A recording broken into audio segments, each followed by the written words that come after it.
that is part and parcel with the pattern we've seen: barricading the World War II memorial, barricading the parking lot at Mount Vernon, George Washington's home, even though Mount Vernon is privately operated, barricading the roads leaving Mount Rushmore, even though they are state roads and not federal roads.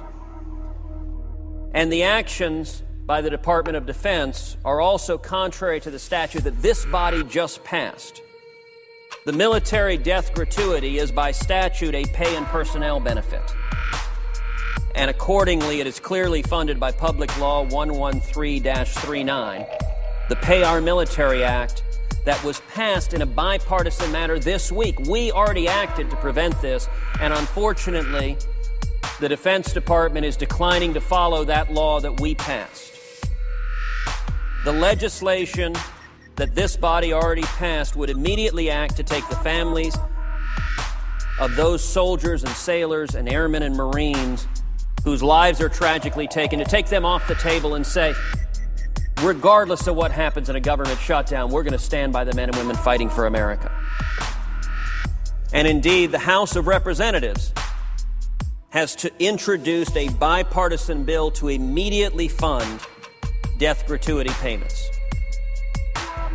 When that bill is passed, the Senate should pass that bill immediately. Indeed, the Pentagon should abandon this policy to begin with and simply follow the law that was already passed. But if they don't, I call upon all 100 senators to come together to listen to the Majority Leader, who spoke powerfully about the need to stand by our servicemen and women whose lives are tragically taken. And when the House passes that bill, which I am confident it will do so with considerable speed, I would call upon every senator to listen to the Majority Leader's call and to stand with our servicemen and women. But there's something else we can do right here today to demonstrate that this body doesn't have to be locked in partisan gridlock, to demonstrate that bipartisan cooperation is possible, and to demonstrate that our veterans are truly not the subject of partisan dispute, but are separate and deserve to be treated fairly, deserve to have the commitments, the promises we made to our veterans honored. And that is, this body can stop blocking the legislation that the House of Representatives has already passed, bipartisan legislation, to fund the VA, to fund disability payments so that we don't hold them hostage to what's happening in Washington. And accordingly, Mr. President, I ask unanimous consent that the Senate proceed to consideration of H.J. Res. 72, making continuing appropriations for veterans' benefits for fiscal year 2014, that the measure be read 3 times and passed, and that the motion to reconsider be considered made and laid upon the table. Mr. President, reserving the right to object. Majority Leader. Mr. President, the distinguished senator from Texas has stated again what has already been talked about here a lot, and that is a piecemeal approach to funding our government. As do most Americans, we Democrats support the purpose of this bill to fund the Veterans Administration. But there's no reason for us to have to choose between this important government function, disease control, NIH, highway safety, FBI, poor children, workplace safety, and protecting the environment. We could do all these things if the House, Republican leadership, would just allow the House to vote on the Senate-passed measure to end the shutdown. Everyone knows the votes are there. Our position is simple. Open the government, pay our bills, and then we'll be happy to negotiate about anything. We need to end this government shutdown. Now, Mr. President, first of all, my friend talks about these 5 families who are in bereavement, and that is an understatement. 5 sons, husbands, friends were killed over the weekend. Providing the funding that my friend requests would not enable DOD to pay death gratuity for the families of 17 members, 5 over the weekend. We've had others die. who've given their lives to protect the nation since the shutdown began on October 1st. 17. This is but one example of how the Senator from Texas' efforts to fund the government on a piecemeal basis doesn't work. If the Speaker allowed the House to pass a Senate continuing resolution, the Department of Defense would have the authority that it needs to bring families to Dover, Delaware, to receive the remains of their families and pay the death gratuity benefits. The junior senator from Texas expresses concern for America's veterans. But his consent request addresses only some of the things in which the American people, through their government, have committed to help our veterans.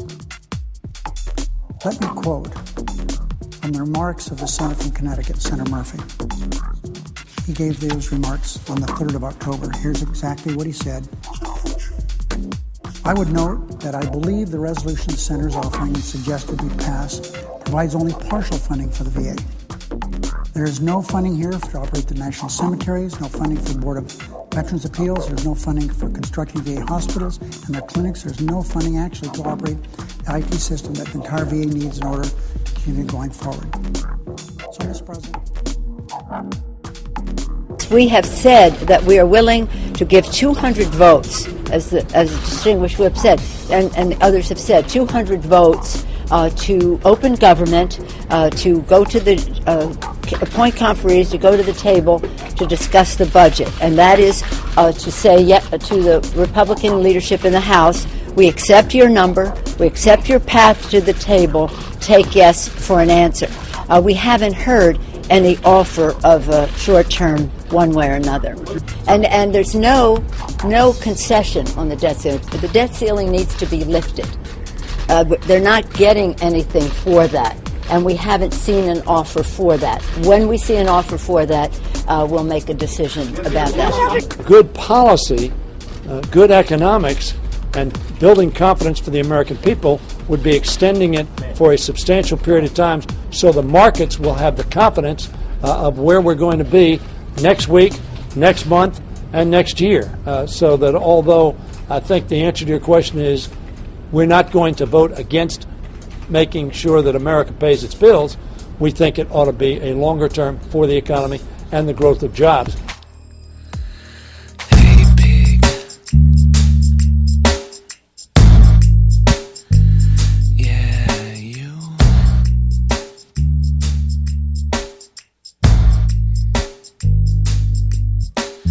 Hey, pig, piggy, pig, pig, pig. All of my fears came true.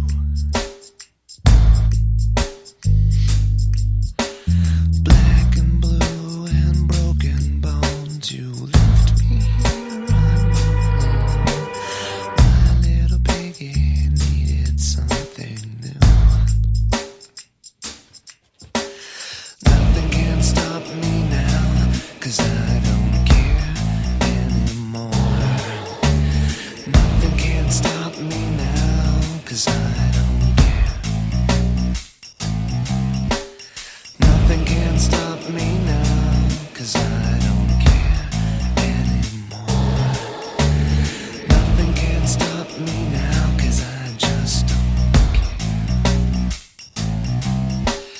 Hey, pig. Nothing's turning out the way I planned.